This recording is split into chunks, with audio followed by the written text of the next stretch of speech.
ಎಲ್ಲರಿಗೂ ನಮಸ್ಕಾರ. ಇದು ಇವತ್ತಿನ ಮಿನಿ ವ್ಲಾಗ್. ಇವತ್ತು ಬೆಳಗ್ಗೆನೇ ಬೇಗ ಎದ್ದು ಕಸ ಗುಡಿಸಿ ಮನೆ ಒಡಿಸಿ ಮನೆಯೆಲ್ಲ ಕ್ಲೀನ್ ಮಾಡಾಗಿತ್ತು. ಆನಂತರ ದೇವ್ರ ದೀಪ ಹಚ್ಚಿ ದೇವರಿಗೆ ನಮಸ್ಕಾರ ಮಾಡಿ ಅಮ್ಮ ವೆಜಿಟೇಬಲ್ ಪಲಾವ್ ಮತ್ತು ಶಾವಿಗೆ ಪಾಯಸ ಮಾಡಿದರು. ಶಾವಿಗೆ ಹಾಲು ಪಾಯಸ ನನ್ನ ಫೇವ್ರೇಟು. ಸೊ ಅದಕ್ಕೆ ಅದನ್ನೇ ಸ್ವೀಟಾಗಿ ಮಾಡಿದರು. ಏನಕ್ಕೆ ಅಂದರೆ ಇವತ್ತು ನನ್ನ ಬರ್ಡೇ ಇತ್ತು, ಅದಕ್ಕೋಸ್ಕರ ಅಮ್ಮ ನನಗೆ ಆ ಸ್ವೀಟನ್ನ ಮಾಡಿಕೊಟ್ಟಿದ್ರು. ಬರ್ಡೇ ಅಂದಮೇಲೆ ದೇವಸ್ಥಾನಕ್ಕೆ ಹೋಗಲೇಬೇಕಲ್ವ. ಸೊ ಹಾಗಾಗಿ ನಾನು ನನ್ನ ಫೇವ್ರೇಟ್ ದೇವಸ್ಥಾನಕ್ಕೆ ಇವತ್ತು ಬಂದಿದ್ದೀನಿ. ಅದು ಯಾವುದು ಅಂದರೆ ಶ್ರೀರಂಗಪಟ್ಟಣದಲ್ಲಿರೋ ಕೋಟೆ ಗಣಪತಿ ದೇವಸ್ಥಾನ. ಇದು ಆಲ್ ಟೈಮ್ ಫೇವ್ರೇಟ್, ಹಾಗೆ ನನ್ನ ಫೇವ್ರೆಟ್ ಪ್ಲೇಸ್ ಕೂಡ ಒಂದು.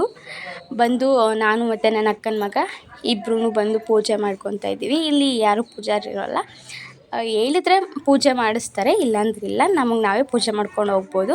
ಪೂಜೆ ಮಾಡ್ಕೊಂಡು ಬಂದು ಸಾಯಂಕಾಲ ಕೇಕ್ ಕಟ್ಟಿಂಗಿಗೆ ರೆಡಿಯಾಗಿದ್ದು. ನನ್ನ ಕಸಿನ್ಸ್ ಎಲ್ಲ ಮೈಸೂರಿಂದ ಬರಬೇಕಿತ್ತು. ಸೊ ಅವ್ರಿಗೋಸ್ಕರ ವೆಯ್ಟಿಂಗ್ ಮಾಡಿ ಸಂಜೆ ಕೇಕ್ ಕಟ್ಟಿಂಗ್ ಇಟ್ಕೊಂಡಿದ್ವಿ. ನಾನು ನಮ್ಮ ಬಾಬರಾಯನ ಕೊಪ್ಪಲಲ್ಲಿರೋ ನಿರಂತರ ಸೆಲೆಬ್ರೇಷನ್ ಹಾಲ್ಗೆ ಹೋಗಿದ್ದೆ. ಇದೆಲ್ಲ ಡೆಕೋರೇಷನ್ ಎಲ್ಲ ಮಾಡಿಸಿ ಕೇಕ್ ಕಟ್ಟಿಂಗ್ ಮಾಡಿ ಇವತ್ತಿನ ದಿನನ ನಾನು ಮುಗಿಸ್ದೆ.